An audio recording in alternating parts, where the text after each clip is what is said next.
Muy buenos días para todos los que nos visitan en este club de lectura. Mi nombre es Dellisa Jones, neurocoach en PNL ontológico y grafóloga. En este momento estoy leyendo el libro de John Brasman, Volver a casa, donde Volver a casa es una obra que se expone unos métodos muy bien ordenados en pautas técnicas que permiten averiguar si en algún momento nuestro pasado hemos sufrido alguna herida limitante, y con este método podemos identificar unos recursos para poder salir de algunos efectos nocivos. También este libro nos va a ayudar para poder motivarnos a saber qué es lo que necesitamos para sanar a nuestro niño interno.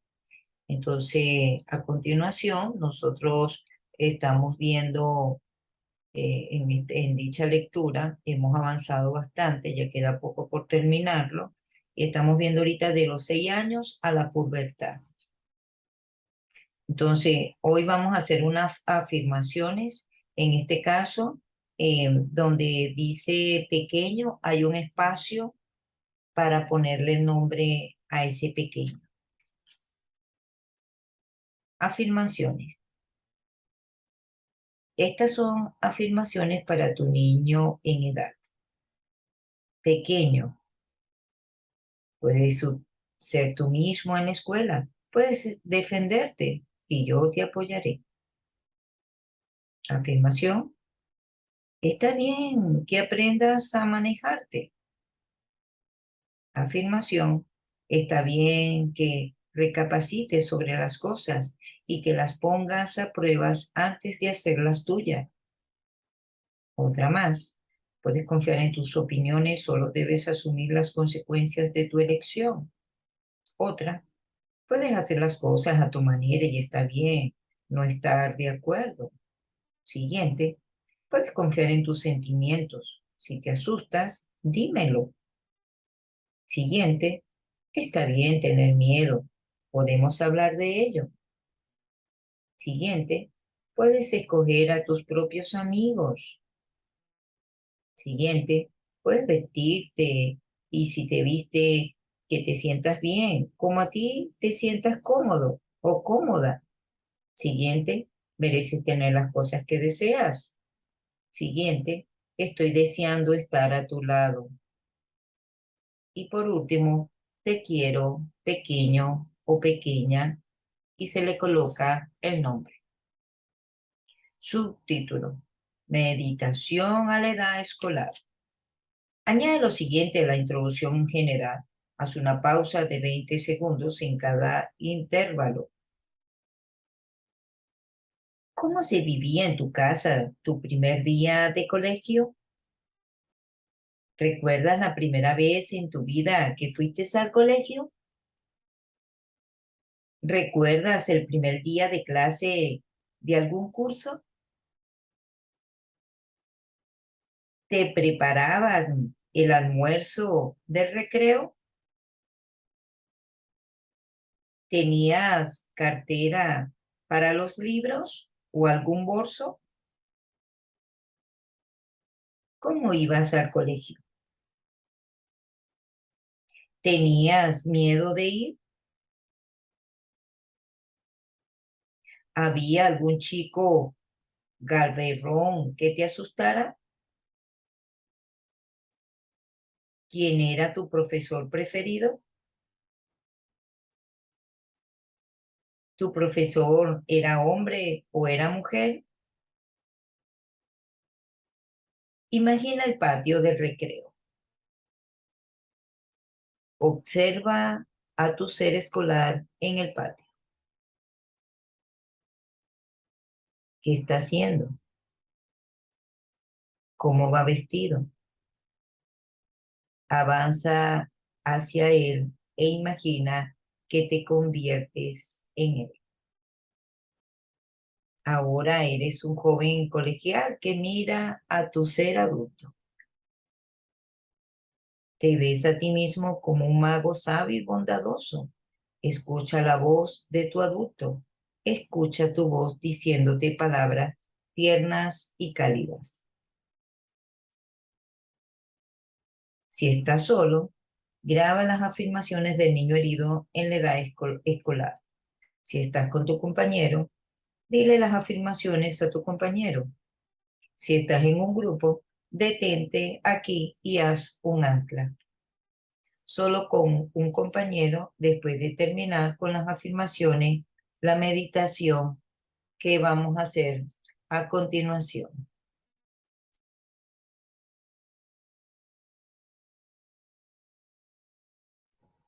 En este caso, déjate sentir lo que sientas. Despídete de tu bondadoso mago y abrázalo si lo deseas. Recuerda que es tu yo grande adulto. Lentamente vuelve a convertirte en tu yo adulto de nuevo. Dile a tu niño interior que estarás aquí con él desde ahora.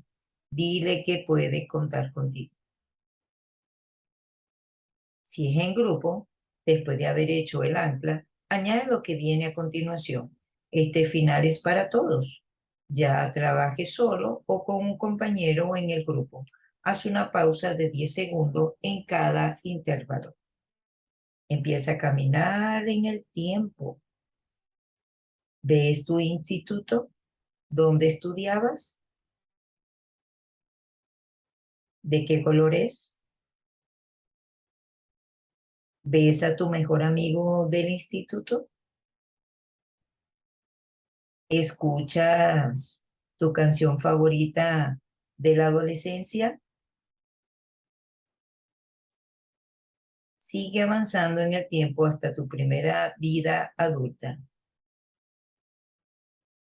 ¿Ves la casa en la que vives ahora? ¿Ves tu habitación? Sé consciente del lugar en que te encuentras ahora. Mueve la punta de los pies. Siente la energía subir por tus piernas. Toma aliento profundamente. Haz ruido, exhala y botas. Mueve tus dedos. Siente que estás presente en el hoy y en el ahora. Mueve tu cuello. La mente consciente y abre los ojos. Si estás solo, reflexiona sobre la experiencia. Escribe cómo te has sentido. Si estás con un amigo, cuéntale cómo te fue la experiencia para ti. Si trabajas en un grupo, túrnate a contar lo que has vivido con dicha experiencia. Ahora avancemos en el otro capítulo.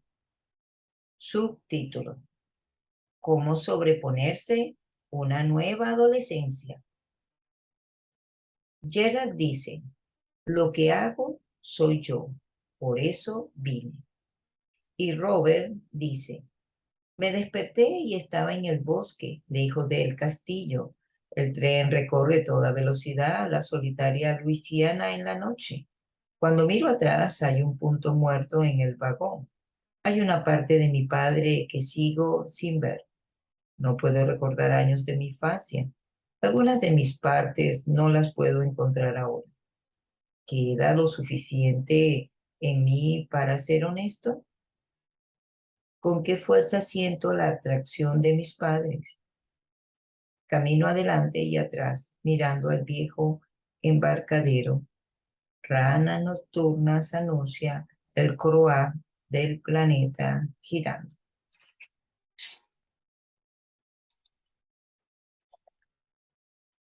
Ahora veremos la adolescencia de la regeneración. Soy mi único yo. La edad será de 13 a 26 años. Polaridad será la identidad frente a la confusión. Fuerza del ego será la fidelidad y el poder será regeneración.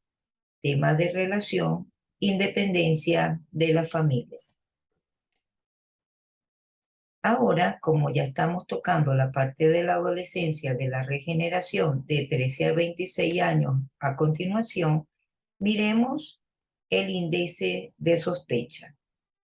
Contesta sí o no a las siguientes preguntas. Sé honesto contigo mismo. Lee cada una y espera y medita sobre lo que sientes y contestarás. Si tienes una fuente y muy fuerte inclinación por decir sí, contesta sí. Si es no, contesta no. Sé responsable contigo mismo y responde siempre según tus necesidades que sientes. Puedes sospechar que si has sido herido en el pasado con tu maravilloso adolescente interior, si hay mucho sí.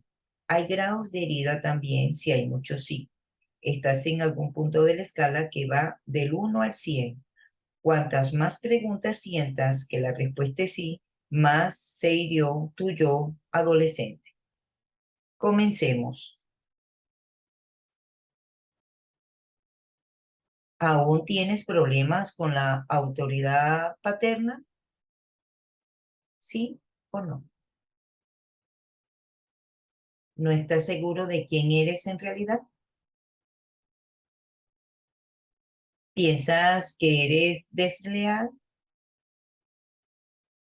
¿Continúas experimentando con trabajo sin sentir nunca que has encontrado tu hueco?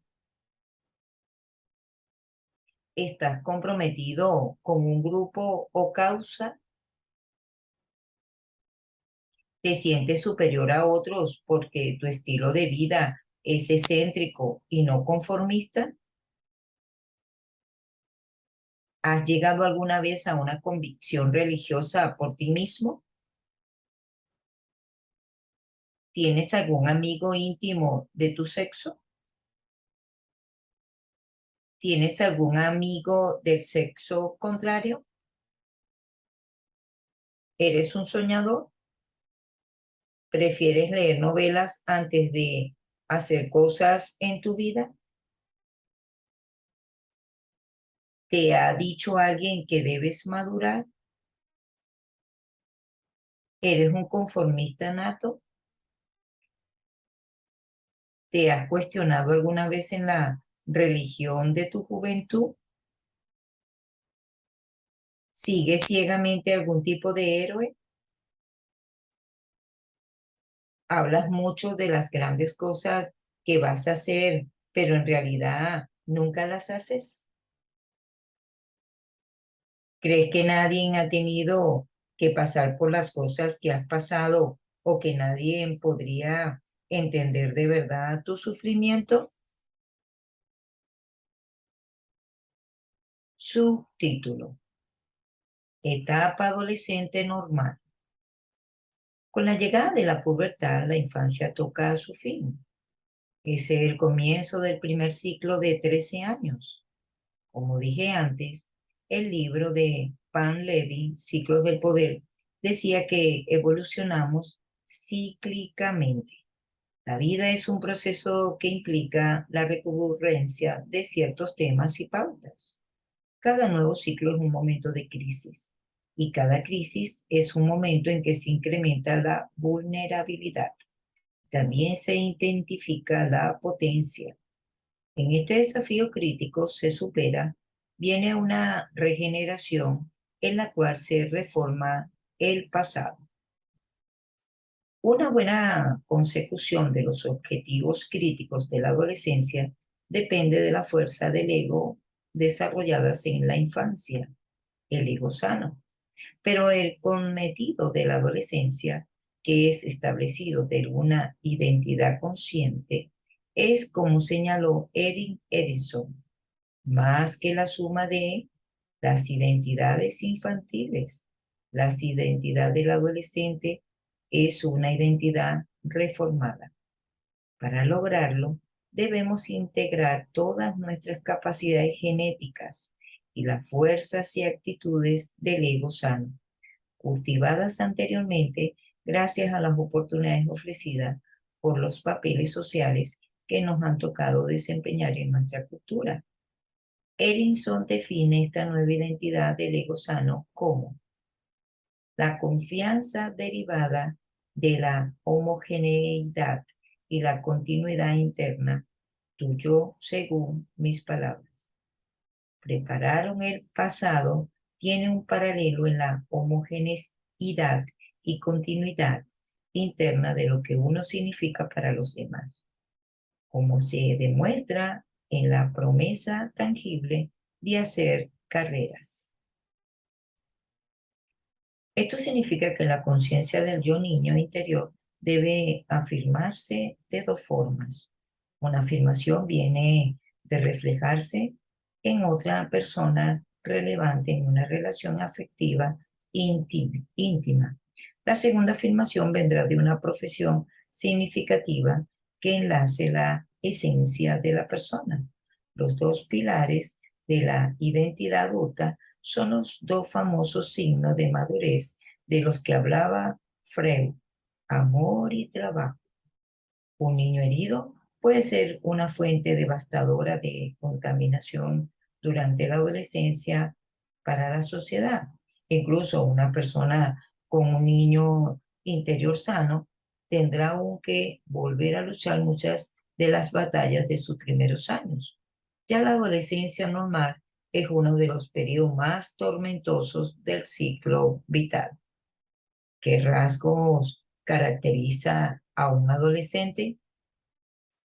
Utilicemos entonces la palabra adolescente y la A sería ambivalencia, la D distanciamiento de los padres, la O ocupación, la L la identidad del ego, la E exploración sexual, la S soledad, la C conceptuación, la E egocentrismo, la N, narcisismo, la T, tendencias comunicativas y la E, experimentación. Hablemos ahorita de la A, del adolescente, que viene siendo ambivalencia. Subtítulo: ambivalencia. La ambivalencia la describió, en este caso, Silent, el guardián del contexto, el protagonista de Culfi, un muchacho de 16 años que quería ser mayor. Se imaginaba bebiendo, yendo con chicas, siendo un gángster, y al mismo tiempo le gustaba la vida de un adulto y se imaginaba siendo el protector de su hermana, la pequeña Flower, de su amigo también preadolescente, y estar con niños más pequeños y poderlos proteger. Evitaba tener que enfrentarse al mundo adulto. La mitad del pelo de Horton era gris. Está viviendo en dos mundos: la infancia y la madurez, la ambivalencia y el ir y venir entre esos dos mundos. También se atribuye a la ambivalencia los trastornos emocionales y los cambios de humor de la adolescencia. Según Ana Freud, es normal que un adolescente aborrezca la presencia de sus padres un día a día y siguiente quiera tener una charla íntima con ellos. Subtítulo: ahora hablemos de la D de distanciamiento. Subtítulo: distanciamiento de los padres. El distanciamiento de los padres es una parte normal de la adolescencia. Para poder marcharse un día de casa, tiene que hacer que los padres les resulte poco atractivo. Teodoro, psicólogo de Yale, ha subrayado el hecho de que el conflicto generacional es inherente a la vida de la sociedad. 800 años antes de Cristo, Hesiodo estaba preocupado por la juventud de la época y se preocupaba qué iba a ocurrirle a la siguiente generación. Ayer en el supermercado escuché a una señora decir lo mismo. El grupo de amigos es el vehículo por el que los adolescentes se distancian de sus padres. Me gusta denominar esto la paternidad de la pandilla, puesto que el grupo viene a ser un nuevo padre. Esta paternidad es muy rígida y está sujeta a reglas. Por ejemplo, en mi tiempo, el tupé era el peinado de moda. Mi pandilla se vestía con pantalones hechos a la medida, con las costuras por fuera y con bolsillos de pistolas. A los chicos que no se vestían tal como la pandilla, los consideramos unos anticuados y nos reíamos de ellos. Subtítulo. Ahora veamos la O de adolescente. Ocupación. Muchos estudios han demostrado que la principal preocupación de los adolescentes es la profesión. ¿Qué clase de trabajo haré? ¿Dónde gastaré mis energías? ¿Cómo cuidaré de mí mismo? ¿Qué voy a hacer cuando crezca? La misma energía vital nos lleva a considerar la clase de trabajo que haremos en la vida. Las elecciones difieren según las culturas y las generaciones. En otro tiempo, las opciones estaban muy limitadas y bastante determinadas con anterioridad. La vida era más simple entonces. Subtítulo: La identidad del ego. Ya he dado la definición de Erizo de la identidad del ego sano. Las preguntas de quién soy y hacia dónde voy son el resultado de las capacidades mentales del adolescente. Ahora hablemos de exploración sexual. Subtítulo: Exploración sexual. Con la aparición de las características sexuales secundarias, se presenta una energía nueva, muy fuerte. Esta energía es el impulso vital que expande la vida. La vida perdura por sí misma, decía Nietzsche. La sexualidad es una fuerza que preserva a la especie. Sin el impulso sexual, las especies se extinguirían en unos 100 años. Los adolescentes exploran su sexualidad. La primera masturbación abre la válvula, las advertencias de ceguera, verrugas en las manos o posible caída de pene eran nimiedades comparadas con esa sensación. Además, quien necesitaba ver podía hacerlo a oscuras.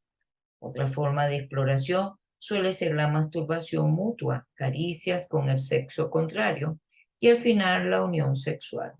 Explorar nuestros órganos sexuales es fundamental para adquirir una buena identidad. El sexo es quien somos más que lo que tenemos. Lo primero que conocemos de una persona es su sexo. Subtítulo: Soledad. La adolescencia siempre ha sido un tiempo solitario. Independiente del número de amigos que se tenga, se siente un vacío interno. El joven todavía no sabe quién es ni sabe con certeza hacia dónde se dirige. Al haber aparecido o hace poco la capacidad de pensamiento abstracto, el futuro, una hipótesis, viene a ser un problema por primera vez en la vida de una persona. Según se contempla el problema del adolescente que experimenta una sensación de ausencia, si tiene un niño herido, esa sensación se identifica. La nueva estructura cognitiva del adolescente le permite además reflexionar sobre el yo, ser autoconsciente. Puede pensar sobre los pensamientos y por eso puede preguntarse, ¿quién soy? Pasa a ser consciente de sí mismo. La autoconciencia aumenta por la emergencia de las características secundarias sexuales. Las nuevas sensaciones que se experimentan son poderosas. Los cambios del cuerpo embarazosos. Uno se siente extraño e incómodo. Subtítulo: Conceptualización. La capacidad de pensar en términos abstractos lógicos surge con la pubertad y nos lleva más allá del pensamiento literal y concreto del niño en edad escolar. Lo que empieza a ser un adolescente y que no puede hacer un preadolescente es albergar proposiciones contrarias a los hechos. Pensar en el futuro requiere la capacidad de albergar una proposición contraria a los hechos. ¿Quién soy y a dónde voy? ¿Qué posibilidades tengo? En la adolescencia, pensar en la identidad es pensar en la posibilidad. Supongamos que llegó a ser médico o abogado o cura. Cada una de estas suposiciones implica la formulación de una hipótesis que no se atiende a los hechos. Otra manifestación de esta nueva estructura cognitiva es la idealización de los adolescentes que son soñadores. Soñar e idealizar crean modelos que nos estimulan. También se sienten atraídos por ídolos que suelen ser estrellas de cine o de rock, aunque a veces también son políticos intelectuales los que motivan a la carrera del adolescente. Los jóvenes son religiosos por naturaleza y la adolescencia es el momento de mayor predisposición religiosa. A veces la obsesión principal de la adolescencia es un ídolo espiritual. Esta idealización o idolatración puede enfocarse hacia un culto o algún tipo de causa. Los Han, guardianes rojas de China, la movilización de las masas de adolescentes, etc. Atestigua la forma en que puede motivar a los adolescentes para que se comprometan con una causa, ya sea positiva o negativa. Este compromiso es base de una fuerza del ego que Edison llama fidelidad. Es una fuerza importante del adulto. Aquí hago una pausa. Por eso es que es importante nosotros enseñarles a nuestros adolescentes a que lean la Biblia. Es un libro que ya sabemos que está escrito por Dios y ahí pueden conseguir entonces el adolescente una identidad de su por qué y para qué, para obtener un propósito claro, porque ahí es donde empieza la necesidad de querer aprender hacia dónde se va. Yo recuerdo que yo tenía 12 años y ya yo a esa edad empecé a leer ese libro maravilloso, la Biblia. Y hubo una paz mental en mí y conseguí muchas respuestas. Continúo. Egocentrismo. A diferencia del egocentrismo de etapas anteriores, los adolescentes ya son capaces del todo de adoptar el punto de vista de otra persona. Su egocentrismo consiste en creer que sus padres están tan obsesionados con ellos como ellos lo están. Son paranoicos por naturaleza y interpretan una mirada casual como un juicio, en este caso, valorado mordaz. Pensemos en una escena típica. A la pequeña Charlie le acaba de dar un desplante un chico que ella idolatraba. Como ella está en adolescente, ella se sentía atrapada en un estado de tristeza. Llega a casa deprimida y se siente rechazada.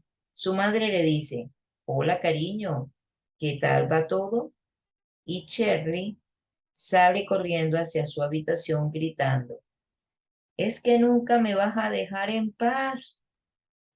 David Erkin acuñó dos frases que caracterizan esta cualidad egocéntrica del pensamiento del adolescente: la audiencia imaginaria y la fábula personal. Ambas son formas grandiosas del pensamiento. Shirley piensa que su madre vio de verdad la escena de rechazo anterior y presenció la humillación que le hizo el chico. En su mente ella creyó eso. El adolescente tiene una conciencia de sí mismo muy aguda debido a la creencia de que todo el mundo me está mirando. Si estás traumatizado, se identifica dolorosamente esta conciencia de sí mismo. La fábula personal consiste en creer que la vida de uno es completamente única. Nadie ha sufrido nunca como yo, se dice el adolescente.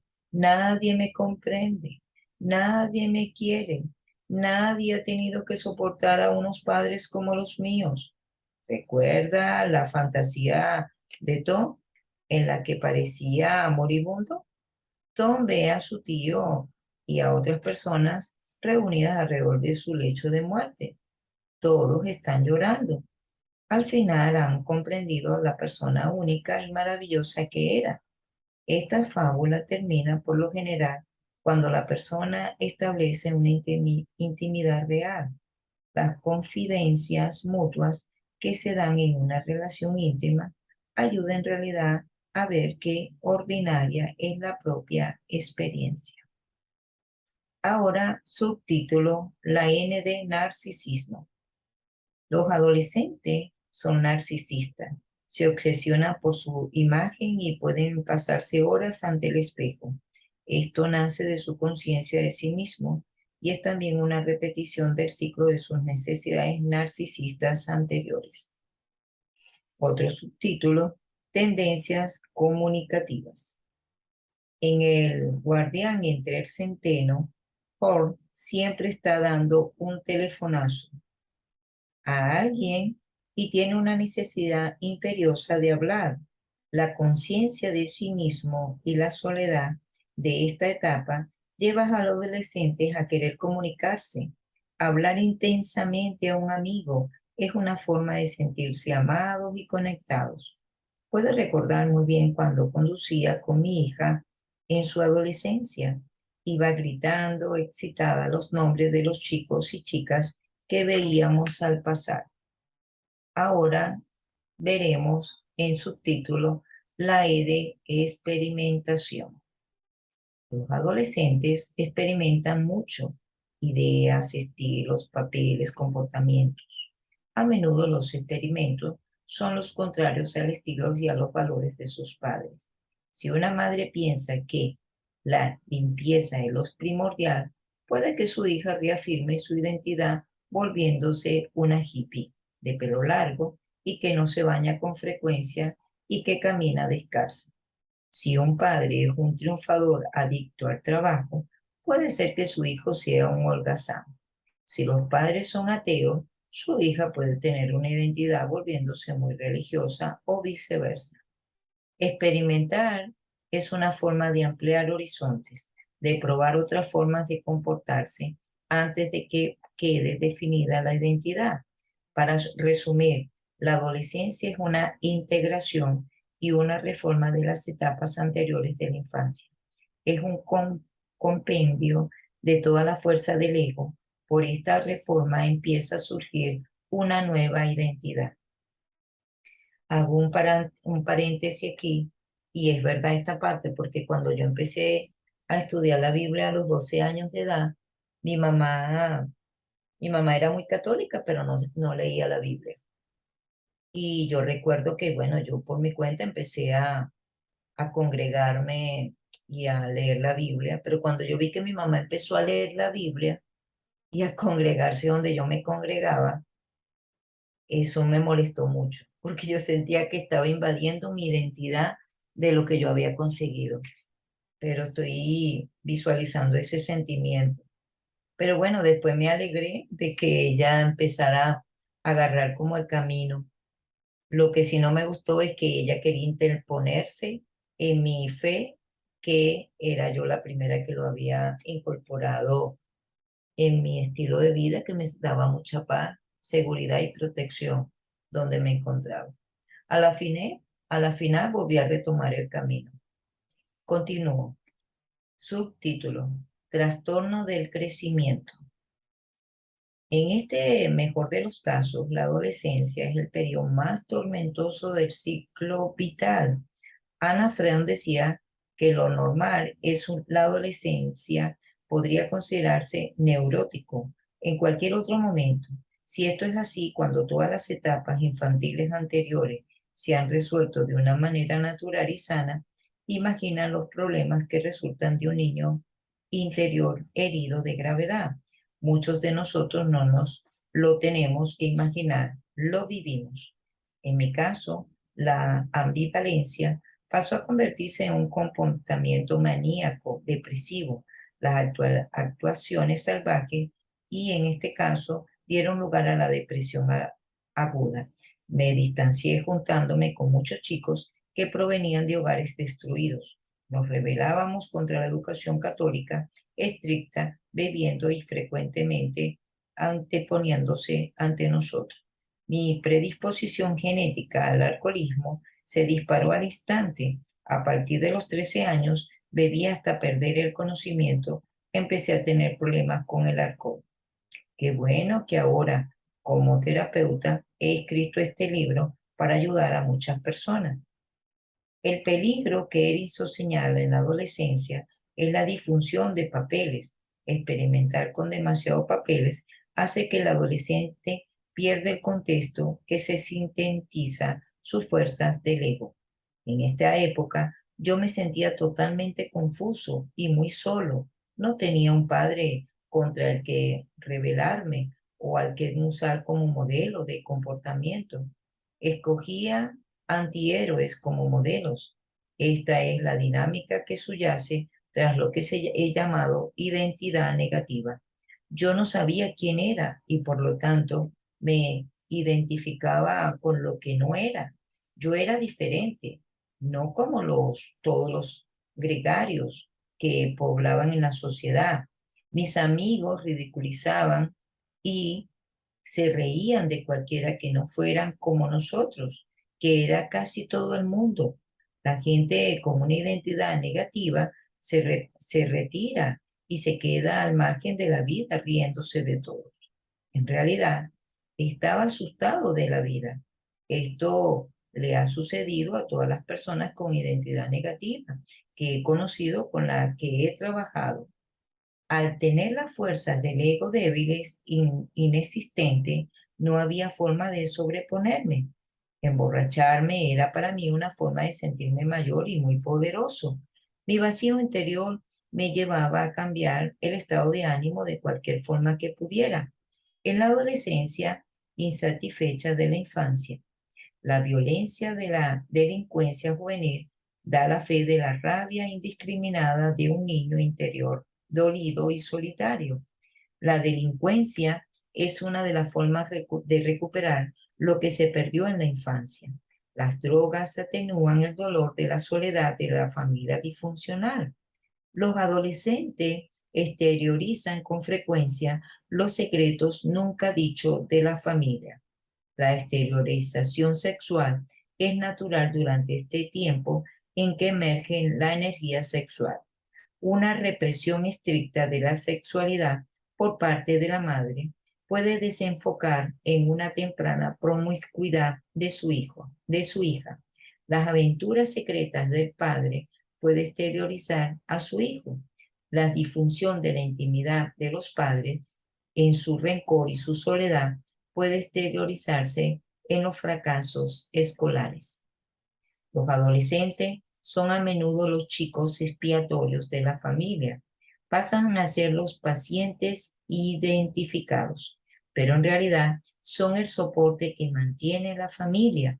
Cuando dirigía un programa sobre el abuso de las drogas en Los Ángeles, nunca encontré ningún adolescente con problemas de droga cuyos padres tuvieron un matrimonio que funcionase.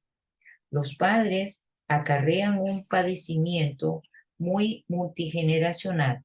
Sus matrimonios fueron matrimonios de niños adultos que intentaban meter en terapia a sus hijos, cuando la mayoría de los adolescentes exteriorizan las relaciones con las familias disfuncionales a las que pertenecen.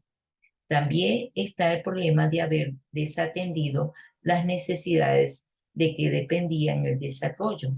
La adolescencia es la etapa en la que empieza a determinarse la identidad personal.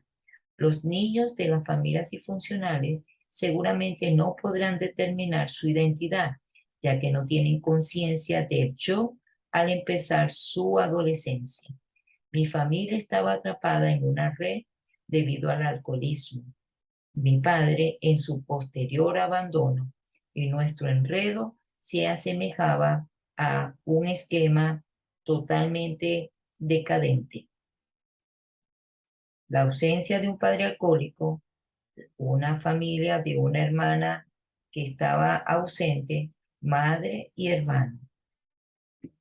Si mi madre estaba triste, todos los estábamos. Si estaba enfadada, nosotros también nos enfadábamos. Intentábamos que dejara de estarlo. Yo tenía muy poca base para crear mi propia identidad.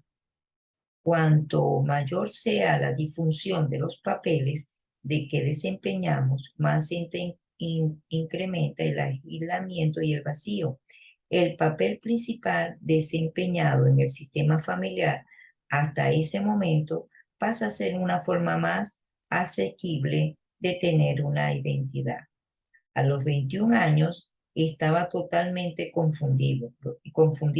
Me aterraba mi sexualidad y me sentía vacío e inseguro, asustado y enfadado. Me abrumaba la idea del porvenir.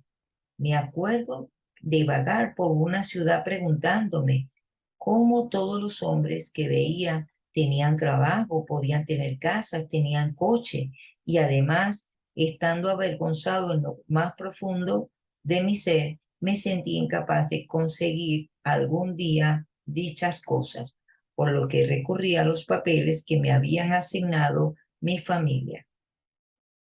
Ok, lo dejaré hasta acá para mañana continuar porque está muy interesante esta parte. Aunque hay un pedacito aquí para poder dejarlo en el subtítulo. Voy a seguir porque el subtítulo también viene muy interesante. Dice así, sigo leyendo. Seguí siendo una estrella. Era el presidente de la clase. Editaba periódicos del colegio y obtenía excelentes calificaciones. Además de todo esto, seguía con mi alcoholismo y mi pesadilla de chico sin padre. Pero el papel más significativo era el de cuidador. Esa era la forma en la que sentía que importaba. Cuando mis padres nos dejó, me convertí en el hombrecito de la casa. Era el papaíto de mi hermano, ocupándome de las personas importaba y todo trataba de resolver, pero resolví mi problema de identidad convirtiéndome en un sacerdote célibe, vestirme con la sotana negra y el collarín me dio una identidad enseguida. De repente era el padre John y era el cuidador de almas perdidas. Era el trabajo más noble que nadie pudiera hacer, el trabajo de Dios. El celibato era el precio que tenía que pagar. Al escoger el sacerdocio, estaba haciendo algo que mi familia, mi religión y mis profesores, ellos mismos eran monjas y curas, alababan, era un sacrificio noble, una señal de generosidad y bondad. De paso, solucionó mis miedos profesionales y mantuvo mis papeles en la familia. Era el héroe, cuidador y casándome con Santa Madre, con la Santa Madre, con la iglesia. Nunca tendría que abandonar a mi madre bajo esta falsa identidad. Permanecía un niño pequeño, solitario, confuso y aterrorizado. Ahora sí lo voy a dejar hasta acá para luego mañana pasar al siguiente subtítulo. Qué interesante, porque ahorita estamos en la etapa del adolescente, como estuvimos viendo, de los 13 a los 26 años. Entonces, nos vemos mañana, pásenla lindo. Bye bye.